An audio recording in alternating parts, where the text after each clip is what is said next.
Welcome to the Calm Analytics channel. I'm Tizengauzen. Today is October 17th, and this episode is going to be very eventful.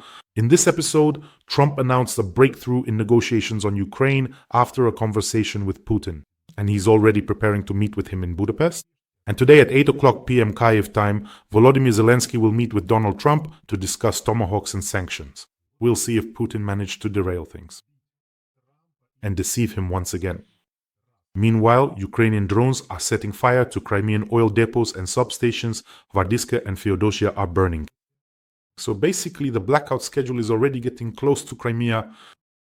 The submarine Novorossiysk is belching smoke and crawling through the Baltic under NATO's mockery. Meanwhile, Putin's advisor Dmitriev is playing to his ego. The Putin-Trump tunnel is like an expensive lure for Donald Trump. And Elon Musk is calling for 100,000 colonists to go to Mars. At a minimum. All this and more in today's episode. There will be a lot of interesting things, so if you're new to the channel, subscribe so you don't miss the next episodes. Donald Trump announced a meeting with Putin in Budapest and called their phone conversation very productive. Quoting, "President Putin congratulated me and the United States on the great achievement of peace in the Middle East. According to him, this is something people have dreamed of for centuries. I sincerely believe that success in the Middle East will help us in negotiations to end the war between Russia and Ukraine." President Putin also thanked First Lady Melania. And after the conversation ended, we agreed that next Sunday there will be a meeting of our advisors at the highest level. The initial meeting will be between Marco Rubio, and we will announce the others a bit later. And then Putin and I will meet in Budapest to see if we can put an end to this inglorious war between Russia and Ukraine. And with President Zelensky, we will meet in the Oval Office where we will discuss this conversation with Putin and much more. "I think today's phone call made great progress," said Donald Trump. Again, great progress. I'm having a bit of déjà vu. Putin likes to launch a massive shelling of Ukraine after such conversations. For some reason, he has this habit to show what great progress has been made. And again, everything is very good, everything is very productive. This way, Putin could drag things out until the end of Donald Trump's term, stringing him along with empty promises. Well, this is classic Russian stalling tactics. As soon as the issue of sanctions was raised, the Russians immediately agreed to negotiations in Turkey. Remember? Medinsky came there with his team and there was zero result. Not only that, they even threatened there, saying, "If you don't give up 4 regions, we'll take 6. Now that's what they call big progress. When Trump's ultimatum was about to expire, the Russians once again quickly sent one of their envoys to Alaska. Zero results. Every time they announce major progress. And let me remind you, Putin always managed to get what he wanted each time. Sanctions weren't imposed, but Donald Trump did achieve his goal.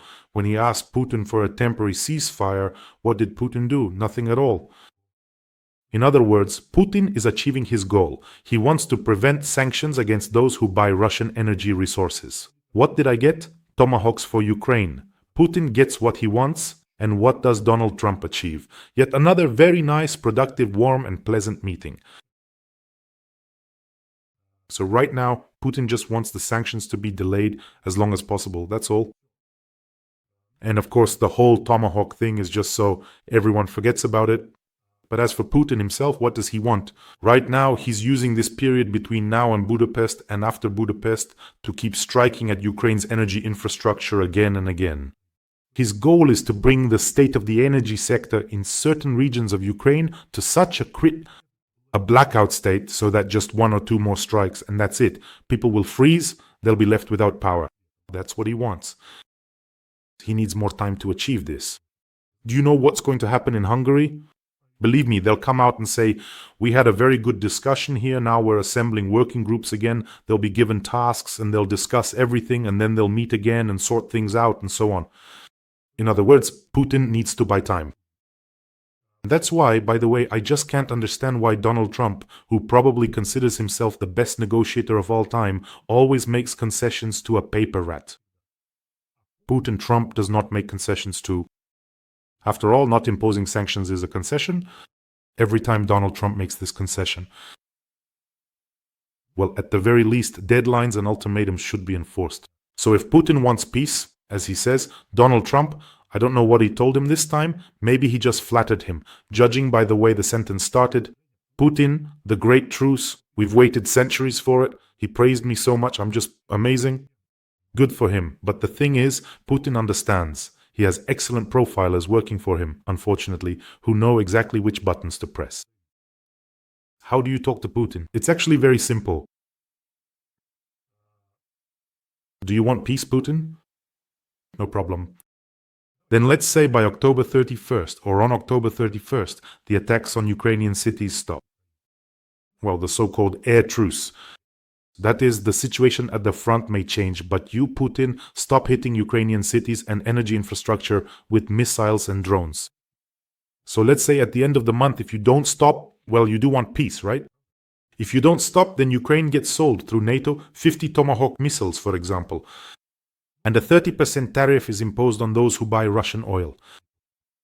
If after another month, well, you do want peace, Putin, right? If after another month you still don't implement an air truce, at the very least an air truce, then Ukraine is sold 300 missiles through NATO, 100% tariffs are imposed, and so on and so forth. Believe me, such a clearly visualized, concrete escalation ladder for forcing peace, with these understandable steps where everything is spelled out for each month and everything is enforced exactly on schedule, that's when those who buy his energy resources will start putting serious pressure on Putin very quickly.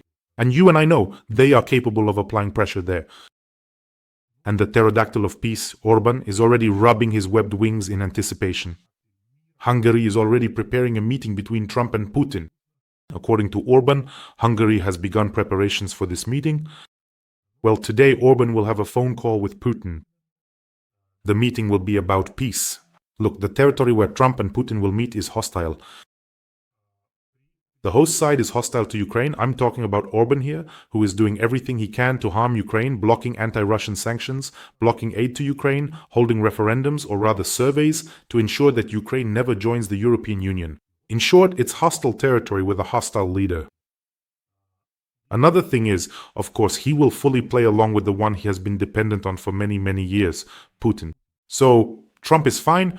Orban also has a very good and strong relationship with Trump. Trump has praised him quite recently and publicly, but he's deeply hooked on Russian oil. So Orban stated that at this important meeting, they will indeed talk about peace, which will certainly open a brand new and significant phase of economic development in Hungary and across Europe. Everyone talks about their own thing and the mangy one about the bathhouse. In other words, for Orban, the main thing is, God forbid, that the supply of Russian oil and gas to Hungary doesn't stop. His regime has depended on this for 14 years. You know, I'm curious. If Trump and Putin were to appear before Orban at the same time, who would he kiss on the ass first? That's a tricky question. And another interesting thing is how Putin is going to fly there, over which countries. That's a very good question. And Trump also dampened Ukraine's expectations regarding the supply of long-range Tomahawk missiles. In other words, the US cannot deplete its own stockpiles, Trump said. In a phone conversation with Putin, he discussed the possibility of supplying them, and this is how he communicated it. He says, I told Putin, how would you feel if I supplied a couple thousand Tomahawk missiles to Ukraine? To which Putin replied that he didn't like that idea. Seriously? He doesn't like it? And after the conversation with Putin, Trump also said that now is not the ideal time to impose sanctions. So it turns out that both the Tomahawks and the sanctions are being postponed at least until Budapest. Budapest will be in about 2 weeks, maybe a little earlier. So Putin will have 2 weeks to strike at the energy infrastructure about it not being the ideal time for sanctions. In my opinion, right now is the perfect time for sanctions. In fact, that time came long ago, even before this. Trump himself says every time that Putin's economy is in a dire state. Isn't this the perfect moment, when Putin's economy is already cracking, when entire sectors are collapsing, coal and construction is next in line? The budget deficit will soon reach 10 trillion when there's not enough money here or there. Isn't this the ideal time to strike? Well, and I've already talked about this many, many times. Every time Donald Trump adds that 1,000 people die every day in this war. And he keeps continually giving Putin even more and more time. By the way, here's another interesting question. By the way, just yesterday, Donald Trump made a very emotional appeal to Putin. Stop killing Ukrainians and Russians. Stop the killing. What has changed? And Trump, who, let me remind you, doesn't want to impose sanctions until Europe stops buying Russian oil and gas. And now, taking the opportunity, since he's going to see Orban, he'll ask him this question. When are you going to stop buying? After all, the whole trio will be there. When are you going to stop buying gas and oil from Putin? Or is that something different? Or does Orban have a special status? Well, I think you and I both know the answer to that question. And the reason sanctions aren't being imposed is absolutely not because Europe continues to buy, and even then, in much smaller volumes. I think Orban is now shining like a freshly polished samovar. Trump is on his way. You know, like that kid in the yard who walks around and threatens everyone, saying his brother will come back from the army. Now Trump is flying in and will show you all how it's done here in Brussels. But for now, Schrödinger's Tomahawks, which may or may not exist, have been put on the back burner, and the front is being held by Ukrainian heroes who have completely thwarted Putin's offensive. And let me remind you, right now we have an important fundraiser for the 101st Separate Brigade. We've almost reached our goal, just a little bit left. This fundraiser is for ground-based unmanned evacuation vehicles for the wounded called Termite. These unmanned vehicles help save not only the lives of our defenders, but also medics who no longer have to go out under fire to retrieve the wounded. The unmanned evacuator does it instead. This is absolutely vital equipment on the front lines right now, and our defenders from the 101st Brigade have reached out to us, the viewers of this channel, asking for help with this fundraiser. Please take a look. Ми, бійці 101-ї бригади охорони, звертаємось до Бориса Тізенгаузена та його підписникам за допомогою. Ми дуже вдячні вам за раніше надані дрони.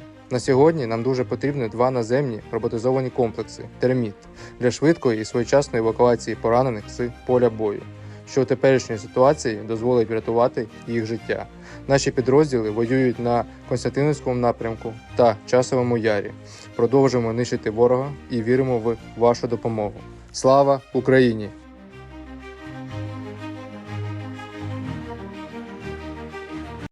We have just a little left to collect, less than 10%. There are many of us here, and together we are a great force. Our heroes are defending Ukraine, but they need our help as well. Your donation today could save someone's life. That's why I'm asking you to support this fundraiser. The link to the fundraiser is in the description of this video. There you'll find private, mono, and PayPal for those who want to help from abroad. I see all of you, and I want to say this to each of you. A huge thank you for your contribution to Ukraine's victory. An enormous thank you from myself and from our soldiers. But if for some reason you can't see the payment details, here is a QR code. It leads to the fundraiser. And as for the Russian submarine Novorossiysk, which NATO's Secretary General constantly mocks, it only made it as far as the Baltic Sea. So this relatively new submarine is crawling along at 10 kilometers per hour on the surface, unable to submerge. It's coming from the Mediterranean Sea, but from time to time it emits plumes of light smoke, and according to experts, it apparently can't dive anymore. Initially, there was information about problems with its fuel system. NATO has been monitoring this submarine since September 26th. It passed Gibraltar and is now chugging along, first accompanied by a French and now a British warship. In general, NATO Secretary General Mark Rutte is constantly laughing at it, and he recently stated that the Russian Mediterranean group used to include surface ships, submarines, and supply vessels. Now, essentially, Russia has almost no naval presence left in the Mediterranean Sea. A lonely and broken Russian submarine limping along is returning home after its patrol. How different this is from Tom Clancy's 1984 novel, The Hunt for Red October. Today it's more like a hunt for the nearest mechanic. Well, that's how he chuckles about it. So let's put it this way. Who should we thank for the fact that Russia now has fewer submarines and far fewer ships? And who destroyed a submarine of exactly the same project called Rostov-on-Don, who destroyed it in the dry dock in Crimea? Who sank 30% of the Black Sea Fleet along with its flagship, the cruiser Moskva? Who forced the Black Sea Fleet to flee from its main base in occupied Crimea? That's right, the Ukrainian armed forces. Ukraine, this will go down in history. Ukraine, which doesn't even have its own navy, has wiped out a third of Russia's Black Sea fleet, which is now hiding under the floorboards in Novorossiysk or somewhere else. In general, things never really worked out for Putin with the navy from the very start. As soon as he came to power, there was the incident with the Kursk submarine. The whole world was shocked by that idiotic smirk and the phrase, "it sank." An even more telling story is that of the only heavy aircraft-carrying cruiser, the Admiral Kuznetsov, which used to be called the Leonid Brezhnev. It could have been the only aircraft-carrying cruiser, and this summer, the chairman of the board and head of VTB Kostin announced in Russia that the only Russian aircraft carrier, the Admiral Kuznetsov, would be decommissioned. That's it. So that's it, by the way. It was the flagship of the Russian Federation's navy and the only aircraft-carrying ship designed for 28 planes and 24 helicopters. But you know what's interesting? Actually, the story of this flagship of the Russian Navy since 1917, it has been... The repairs were estimated at 20 billion rubles.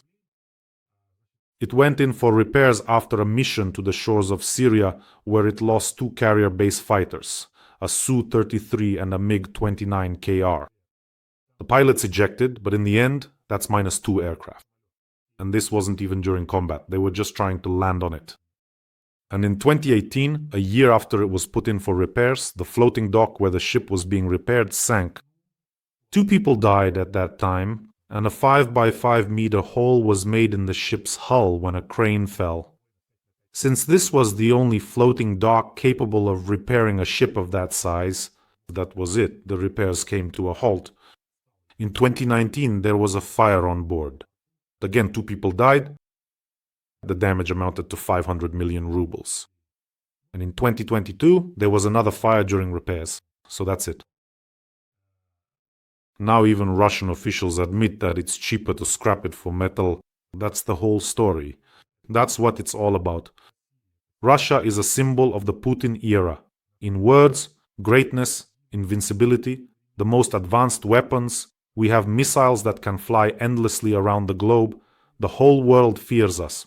But in reality, billions are written off on outdated technology, carelessness, theft, endless delays in commissioning, and in the end, everything just gets scrapped. Putin's Russia is one big Potemkin village. But as it turns out, even the facades of these Potemkin villages are enough to scare Europe. And now let's move on to the sanctions from the armed forces of Ukraine. It seems the AFU have decided to leave Russia's southern group without fuel. That is, last night another oil depot was attacked in occupied Crimea in the settlement of Hvardiyske. I've been to that settlement. I'm from Crimea, let me remind you, I was born there. At the moment, that oil depot is burning quite brightly. The smoke can be seen from several dozen kilometers away. And let me remind you, just a few days ago, the largest oil depot in Feodosiya was attacked again. Even the oil terminal was hit. In short, that depot keeps burning, and this one has just caught fire. And apparently this time in Feodosiya, nothing will be left of the tanks, but that's not all. Here, the armed forces of Ukraine, the GUR, the SBU, and Magyar have basically handed the Russians a whole package of sanctions. In this same Hvardiyske, there was a strike not only on the oil depot, but also on the military airfield, and even on the Russian garrison stationed there. But that's still not all.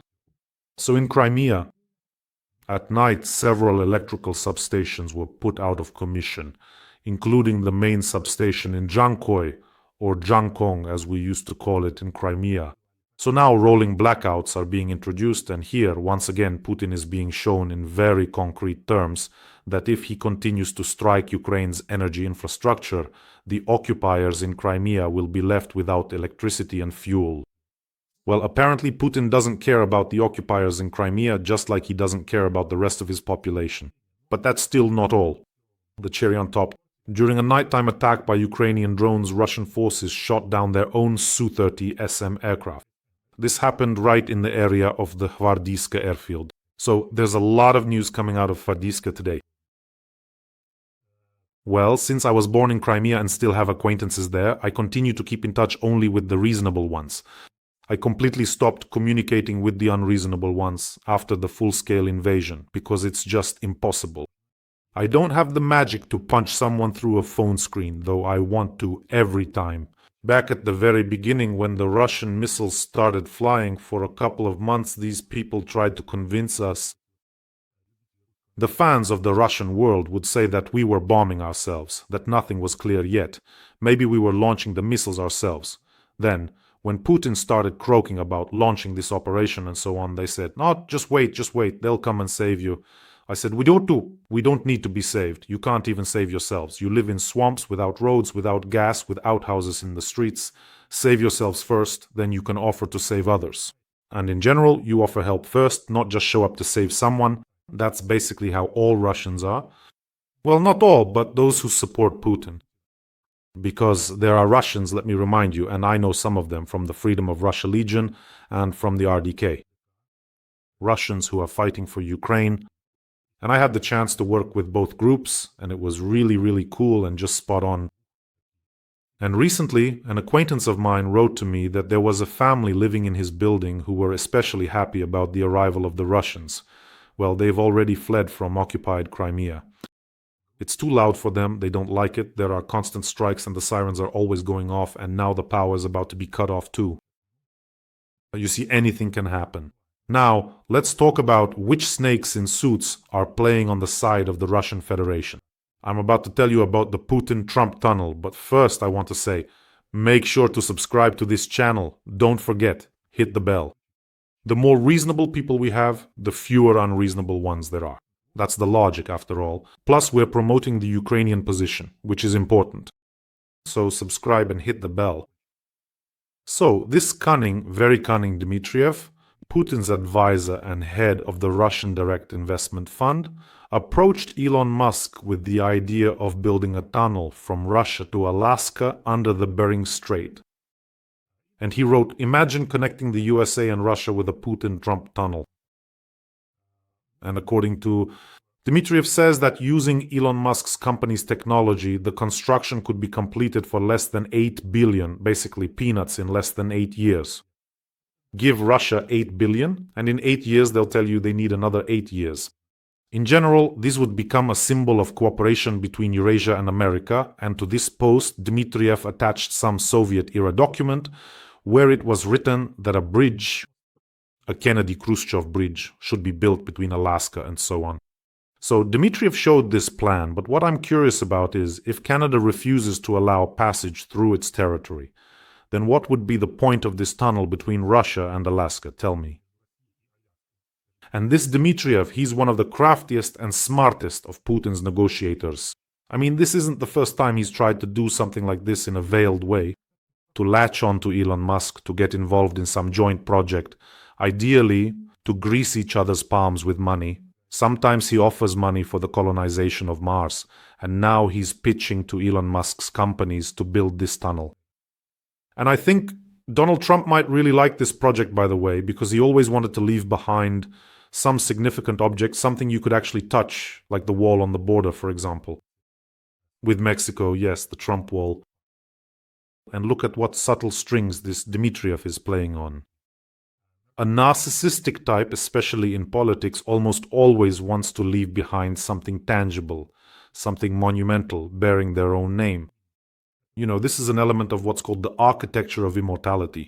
In other words, it's a way to cement oneself in concrete, in steel, I don't know, in glass, so that even after death, their name is spoken daily by millions of people. Well, Trump, for example, built the Trump Golf Club, Trump Towers, Trump Plaza. In other words, he names everything after himself. And it's a bit upsetting because it's one thing when you build something yourself and name it after yourself, but it's another when there's a national airport named after Ronald Reagan, or the Hoover Dam, or the John F. Kennedy Space Center. You know, you want something like that. Imagine the Trump tunnel for Putin. Now that's an idea he would definitely like. If you can't rule forever, at least build something that will outlast everyone. That's how they think. I'm not saying that's a bad thing, but it's very easy to slip into megalomania here. It's very easy to be influenced in that direction, which, by the way, many dictators have had megalomania. By the way, Napoleon built the Arc de Triomphe, and Saddam Hussein was restoring Babylon. That, by the way, is a truly cosmic story. He actually considered himself a descendant of the Babylonian kings. And when he found out that Nebuchadnezzar II used to leave his name and title stamped on the bricks of ancient Babylon as an imprint with his name and title, Hussein demanded that this practice be repeated. And so, on the walls of Babylon, which he was restoring, just so you understand, it was a reconstruction. That is, part of Babylon there is basically like some kind of amusement park made of modern bricks. What kind of Babylon is that, really? And they wrote on the walls that Saddam Hussein built over the old foundation during his rule. The victorious Saddam Hussein, President of the Republic, guardian of great Iraq, initiator of its rebirth and builder of its great civilization, may God protect him, restored Great Babylon in 1987. The Kukushechka ensemble left for good. So now this partially restored Babylon looks somewhat like an abandoned amusement park. By the way, Putin did something similar in Crimea, my native Crimea. He built some kind of ugly modern replica on the site of ancient Chersonesus, using all this contemporary stuff. He probably thinks he restored Chersonesus Historica too, just like Saddam Hussein did with Babylon. I remember it well. My grandmother and grandfather lived nearby, and as kids, we used to go to the sea right through Chersonesus Historica. And I clearly remember that in the warm season they used to put on theatrical performances of the time right on the ruins of the ancient theater. So it was really something, especially in the evenings when everything was lit up. It felt magical. But really, what is there to talk about? Just look at the interiors of Putin's palace in Gelendzhik with that tacky style, the aqua disco and so on. By the way, about Elon Musk. Elon Musk has stated that for a successful colonization of Mars, at least 100,000 volunteers are needed. According to him, to achieve good results, it's not enough to just send people to Mars once. You have to ensure they can live and develop there autonomously. In addition, at least 1 million tons of useful cargo will have to be sent from Earth. And it needs to be arranged so that the Mars community can continue to grow, even if, for some reason, supply ships from Earth stop arriving, Elon Musk stated. It was at this point that I became really interested, and I had an idea to gather all the dictators along with their families and close associates. I think there would even be more than 100,000 people. Putin with his Kabaeva and the Kabaevs, Kim Jong-un, Lukashenko with his son Kolya and his other sons. Send them all there, to Mars, let them colonize it. And if by chance the supply ships from Earth stop arriving, well, anything can happen.